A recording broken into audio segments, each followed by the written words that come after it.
Hey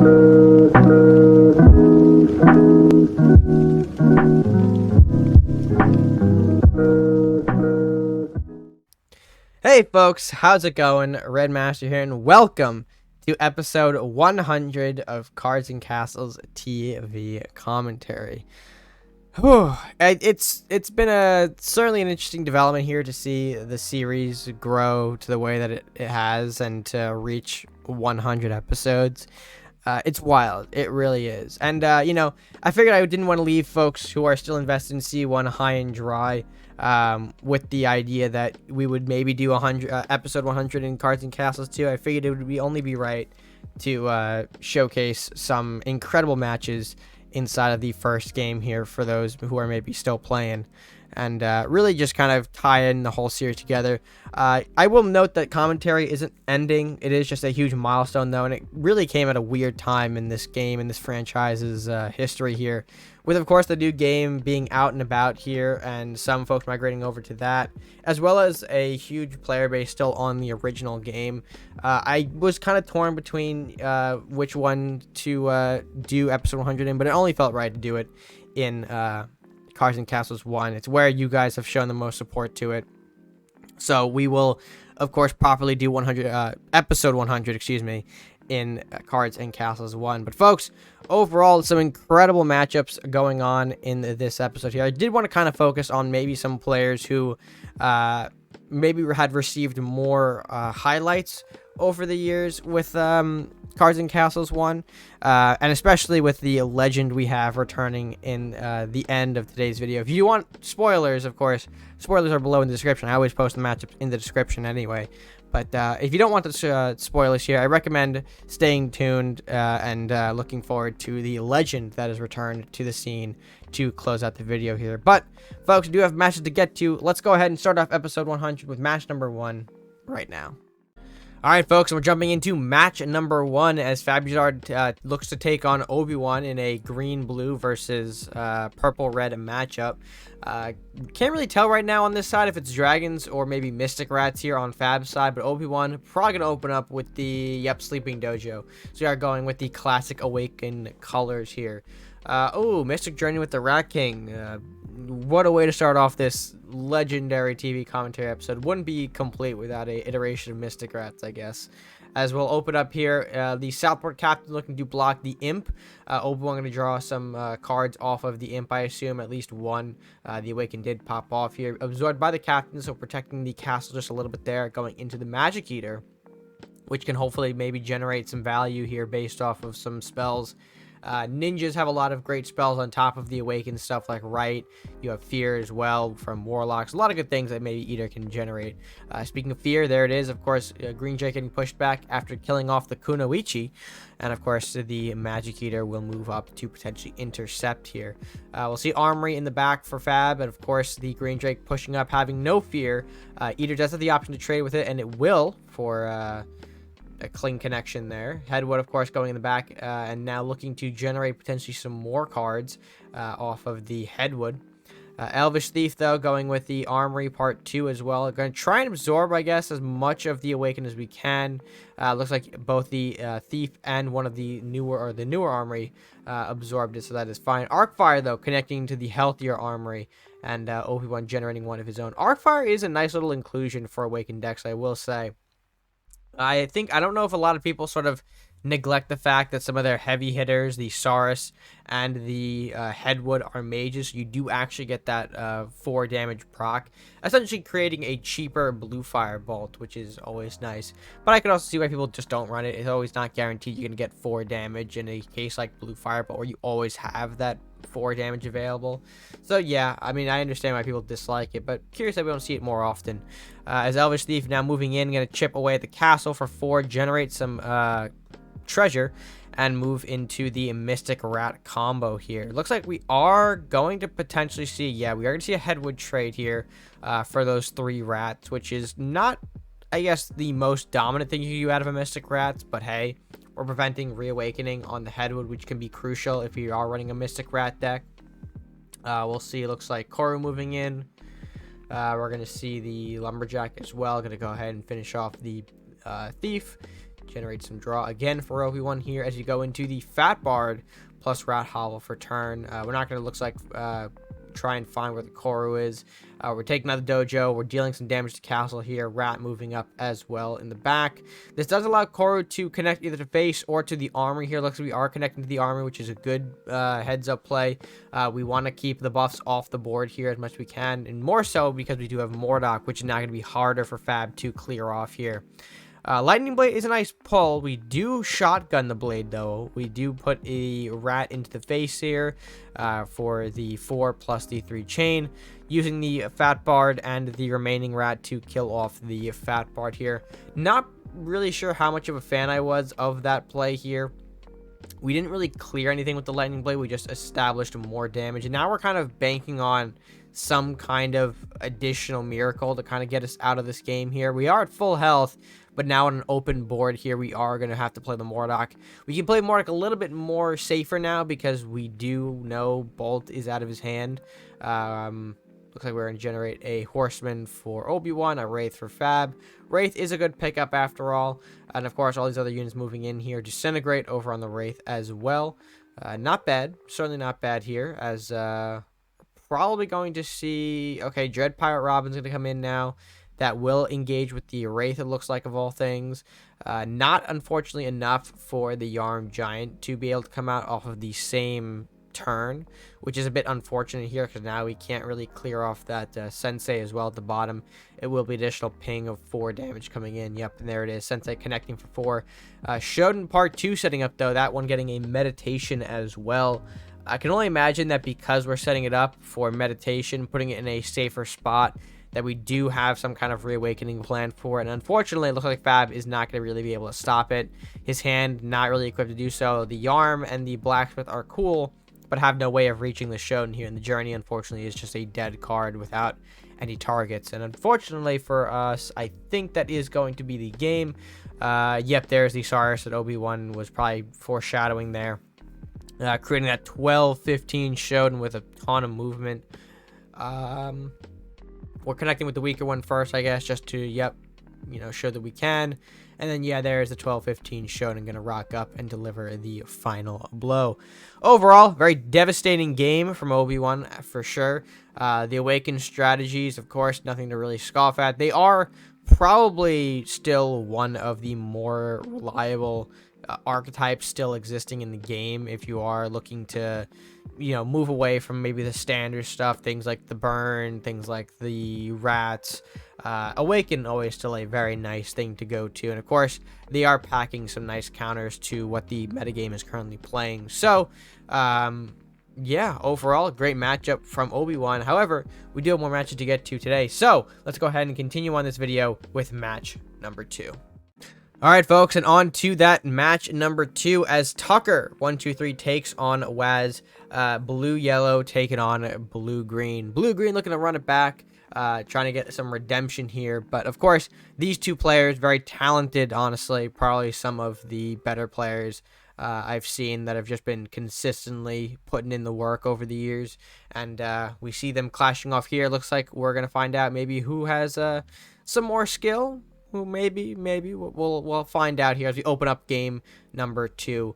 Wazz looking to probably Mystic Journey, maybe running again. Oh, yep, there it is. Rat King Mystic. What an incredible 1-2 opener for draws there. So now we've got the Rat King combo guaranteed here. We'll see how Wazz can take advantage of it. It looks like he is using the Master Thief turn 2 to set up for the Armory play turn 3. Yep, and there goes the Armory. Unfortunately, the Faithful Drake will go uncontested. We don't have anything to stop that as of this moment. We'll see the Ice Drake come out. Interestingly enough, Faithful not looking to commit to the face here. This will allow Wazz the opportunity to move in with a Lumberjack plus Master for the connection on to... Actually, no. Are we going to do the Rat King? We are going to shotgun the Rat King here. Okay. Oh, and being ballsy with said Rat King as well. Okay, this is quite a play here. Not only do we clear the Faithful Drake, but we can protect our face a little bit with the remaining Master Thief, which does get traded into... with the Ice Drake. I'm not really sure why we're trading the Drakes here. We could easily use their size to clear off some of the smaller stuff first, so that way we don't have to force our way into the bigger stuff. But okay. We're going to see the Flux come out from Wazz. That will clear the Green Drake. Do get some additional rats still left on the board here, as well as some nice spells, Ninja Training, and a Dagger Storm. That dagger could be used at this turn, actually, to clear off the Flying Books if we want to.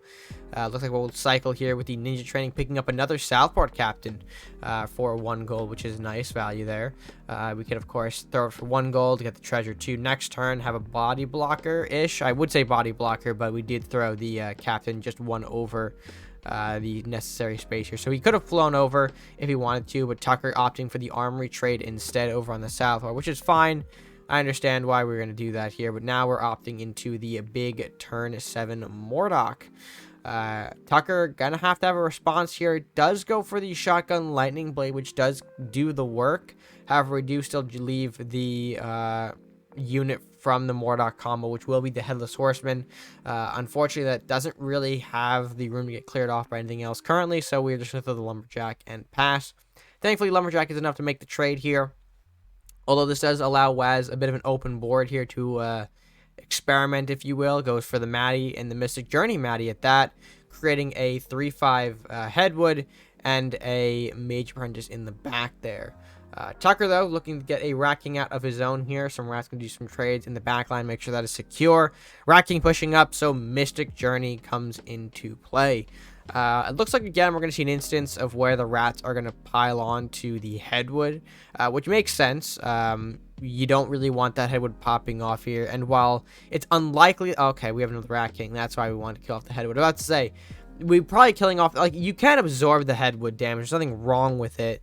But I guess because we have a second Rat King and maybe some other units that require us to be clumped together, I understand why he might have shotgunned that Mystic Journey in this turn. It's just that we don't want to deal with all of my stuff getting burned off by potentially, you know, Maddie Journey into a Saurus. That's terrible if that ends up happening. Again, you know, it's a lucky circumstance for that to occur, but still, it could have happened. So we do understand why that is the case here.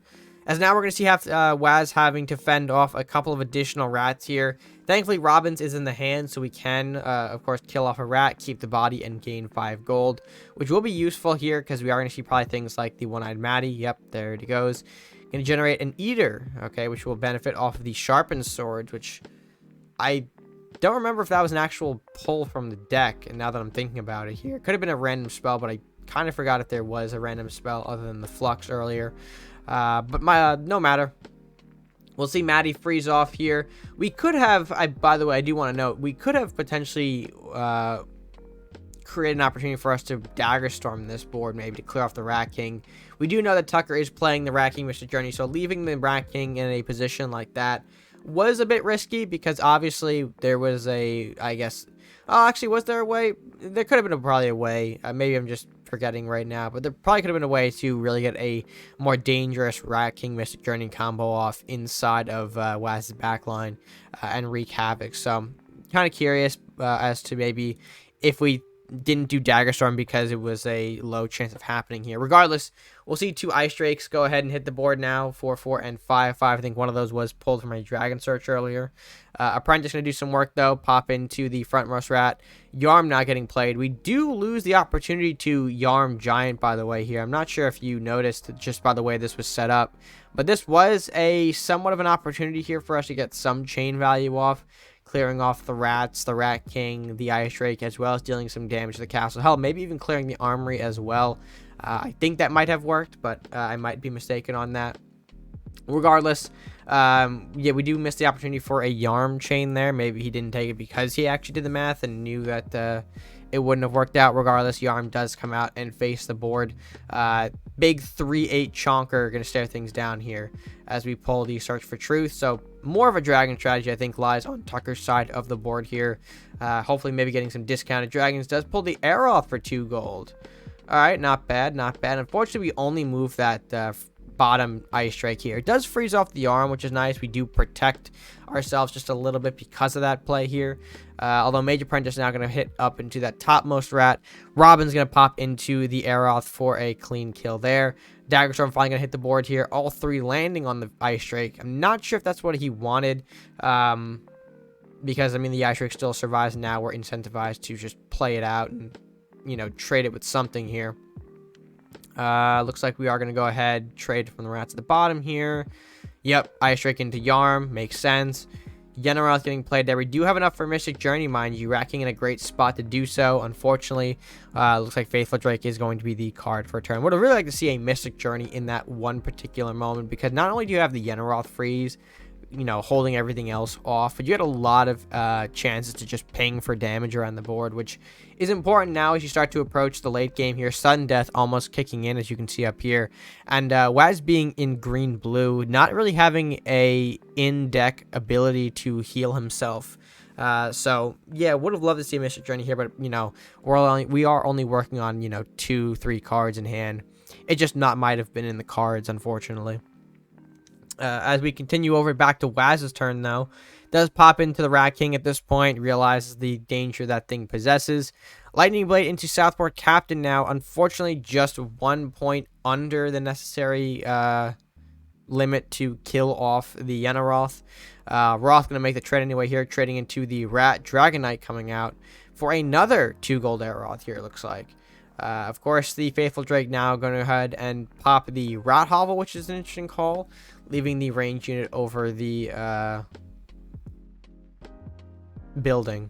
I had to think of the word building for a hot second there. You know, it's been a long day when I had to think of the word building here. As we now approach sudden death, it looks like quite the pulls coming into the hand for Wazz here. Both Mordok and Swordsman are incredible tools here. More so the Swordsman, because that could definitely prove formidable if he has any sort of way to get it closer on initial summon. Things like T-Rex, things like Winds. Very, very dangerous and could absolutely be a factor here. Green Drake, though, popping out again, I think off of a Dragon Search this time. It does pop into the Eater. That thing was getting too big, and any sort of connection into the castle could have meant an earlier GG. Although now Swordsman going to come out because of the open board state that Tucker kind of finds himself in. He has the globals, mind you, but still not a whole lot of units to intercept what's going on here. And of course, it is going to take a miracle for Tucker to get out of this one. We do see the Search for Truth already not off to a great start if we have to pop in Search for some draw. He needs to find some cheap dragons here. Lumberjack getting called in. Gonna pop into the Mordok. It does trade with it thanks to the Temple, but generating a Wraith, which is probably the worst option we could have seen if we were Tucker. Of course, going to throw out another Lumberjack here. 2 gold. Unfortunately, not enough to deal with the oncoming threat. So Wazz does take this game in pretty dominant fashion. Nicely done from Wazz overall. I think, well, when you open up the Mystic Rat combo, things are most likely going to go your way, probably. But still a great game, nonetheless.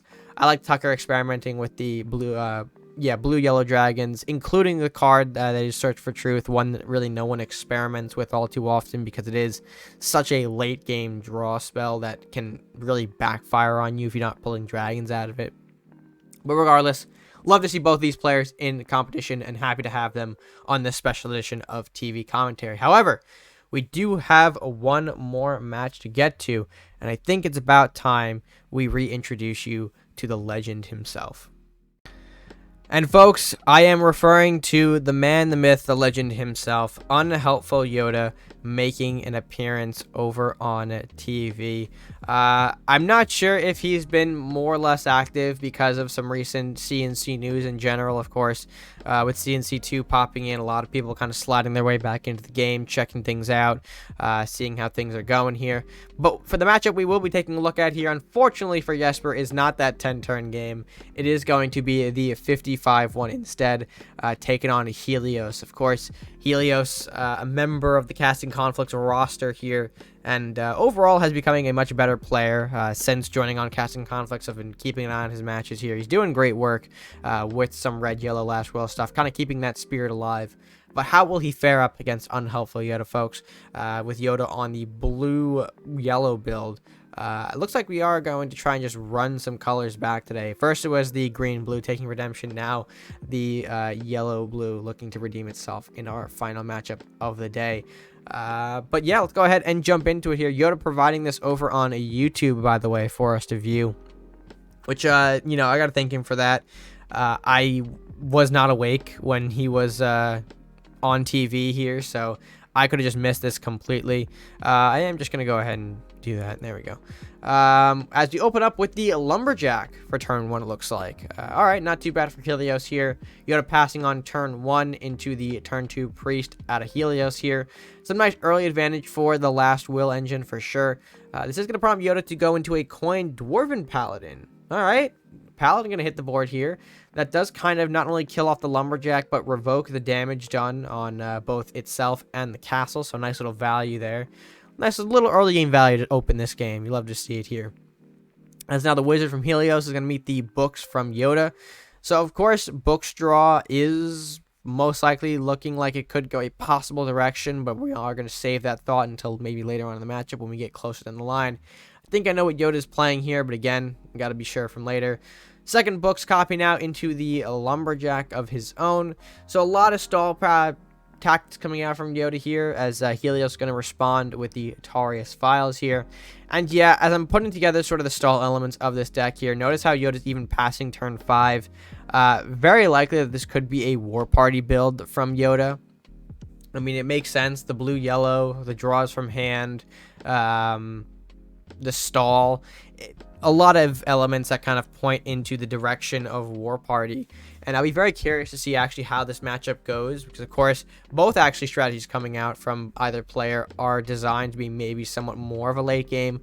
Last Will can be a little faster for sure, but the fact that you do need things to die off on your end, or just to have Last Will in general, means that Andrew does need to take his time before becoming a big and threatening body.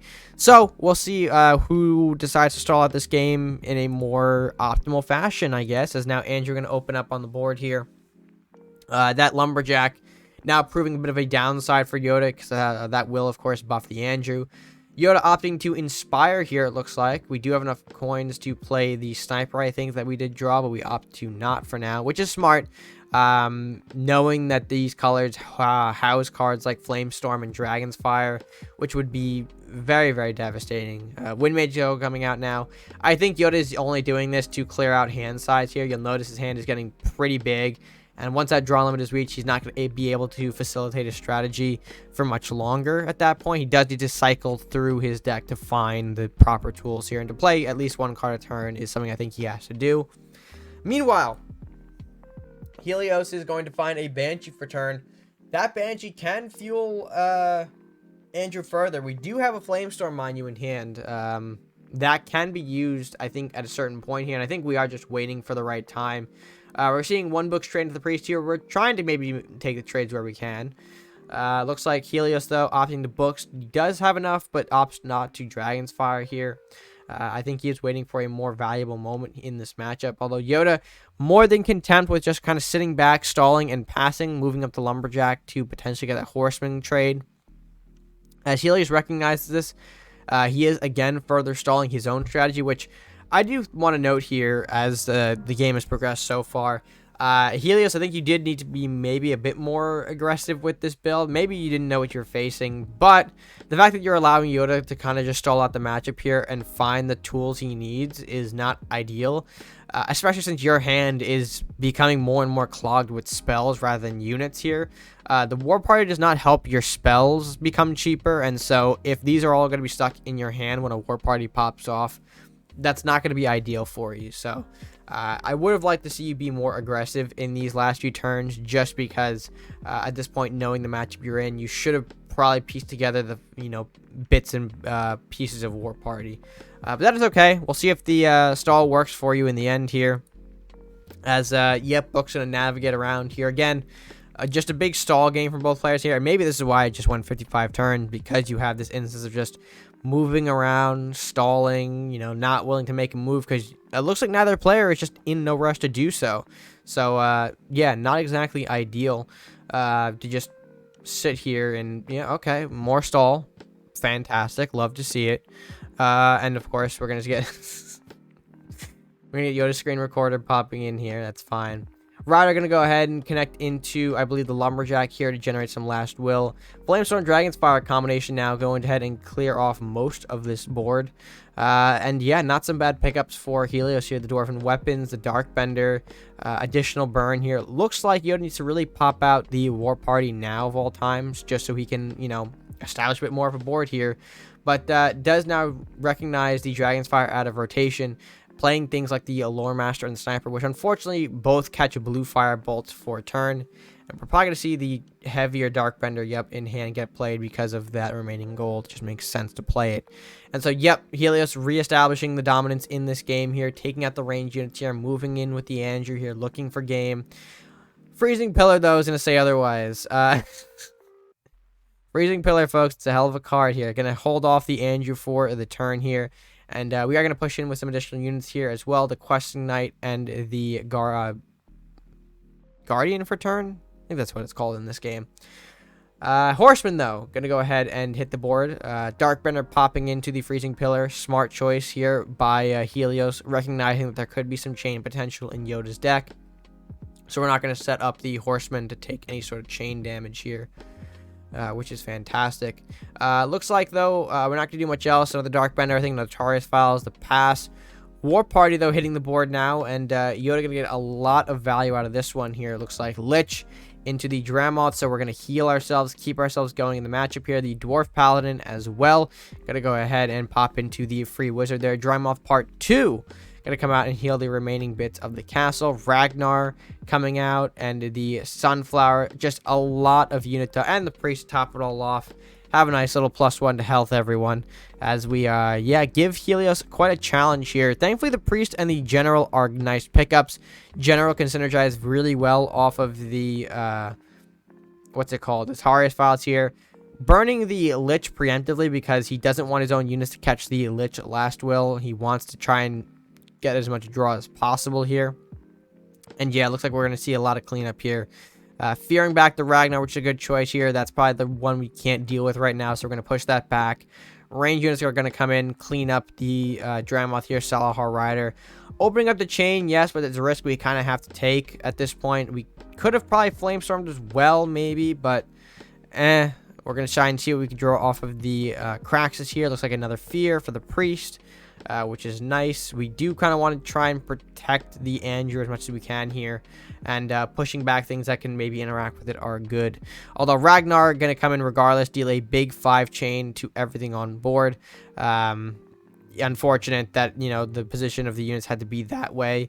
It does mean Andrew gets bigger, but still, and a near open board for Helios at this point in the game doesn't bode well. He has to commit to an Arbiter's play here just to keep himself alive. And as you can see there, he's going to pop into Face, which is an interesting choice, especially since there are so many more dangerous targets on the board here. Opting to pass as well.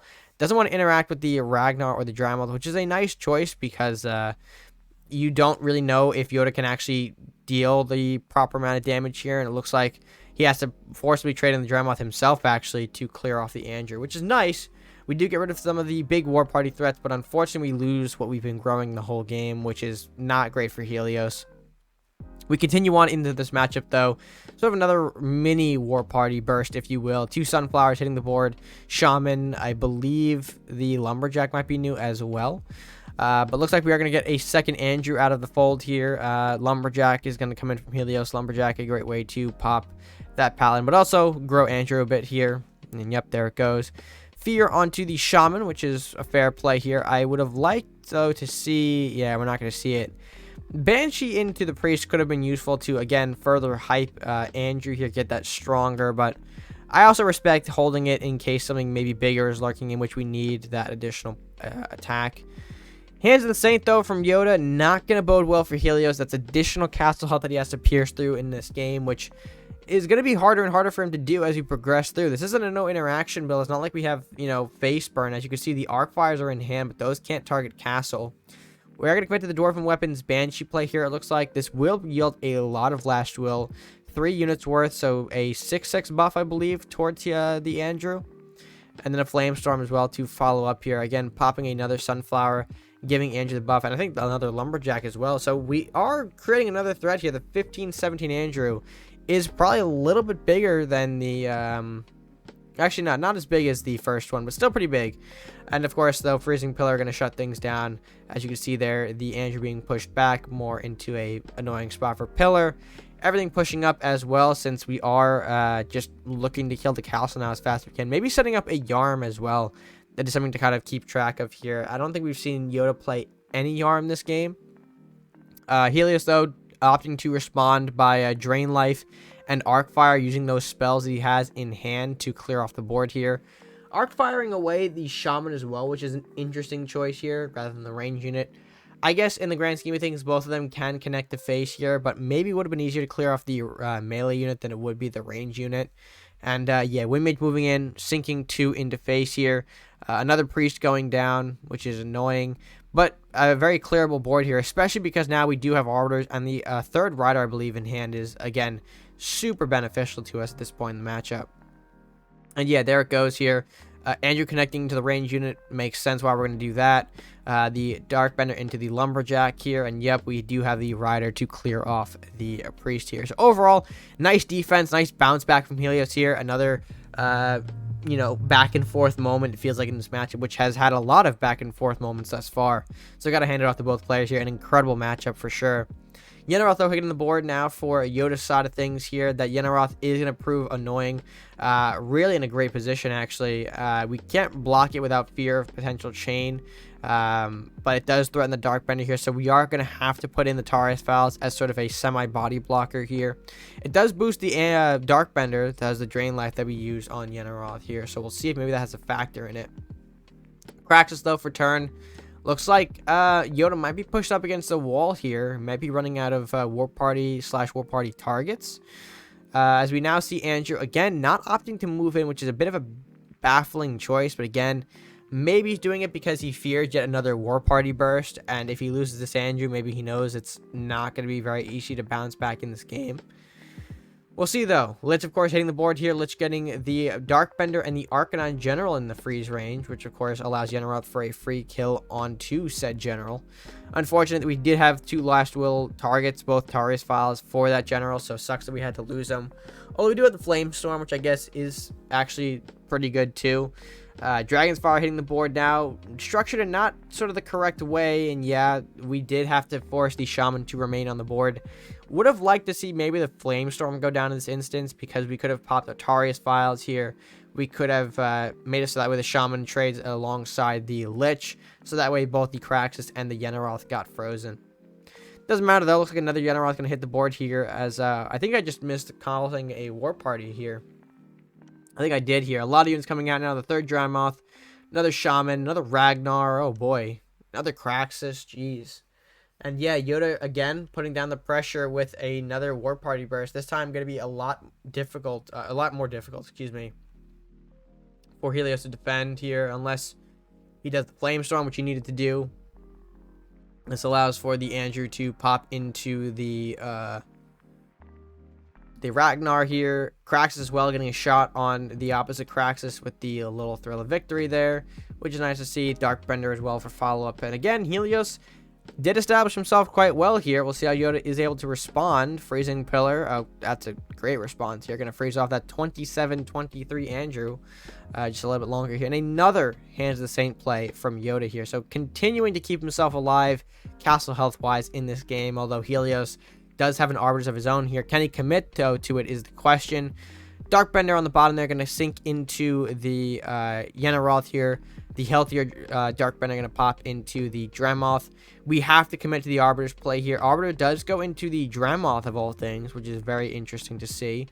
Not leading towards castle damage, but I guess, you know, when you've got all these bodies here, you got to clear them somehow. Hands of the Saint moving into the Dremoth now, creating a 9-12 on face here. Kind of gross to see. Looks like we are going to get some draw off of the Craxus. No, we're not. We're at deck out. Oh, wow. So yeah, the 27-23 Andrew, the Flying Books, and the 9-4 Darkbender, I think all our Helios has left to deal with this. Rightly going to go ahead and pop into the Freezing Pillar to unfreeze his unit, but I think that doesn't really matter. Looking at the board the way it is now, yep, Crack is going to go ahead and move in. Shaman going to go ahead and chip 2. Lich, one of the last cards in Yoda's hand. That's going to do incredible work freezing off the Andrew.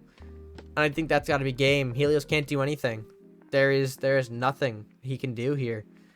And of course, Yoda reached deck out as well here, sinking in the last Dremoth burst.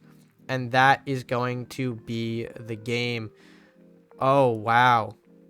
Oh, wow. Overall, Very, very nice game from both players here. Incredible stuff. Yikes. That was a long one, but I mean, rightly so. That match had a lot of back and forth, a lot of swing turns.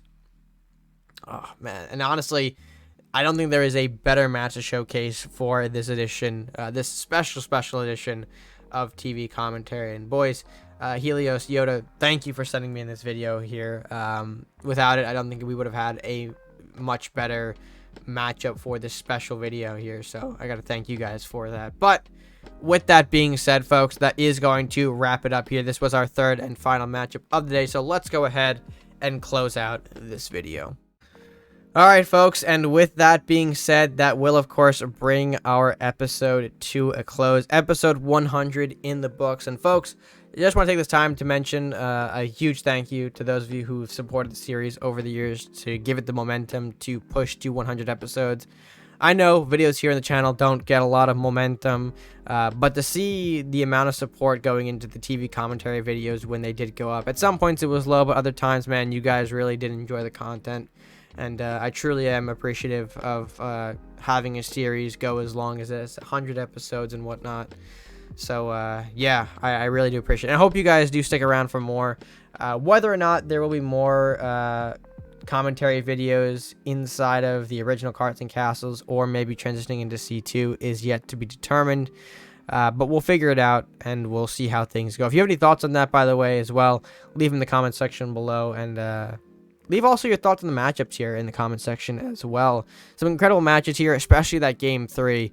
Really would love to hear your thoughts on it. But yeah, that's going to do it for me for now, folks. Be sure to like the video if you haven't already. Be sure to share with your friends and subscribe if you're new or haven't done so. It is the best way that you can show your support here to the channel. Simply by clicking the subscribe button, you help us grow and, you know, fuel our community even further, which is fantastic stuff. So, yeah. I think with that being said, folks, that is going to end off our episode 100 here of TV commentary. So, until next time, stay gaming.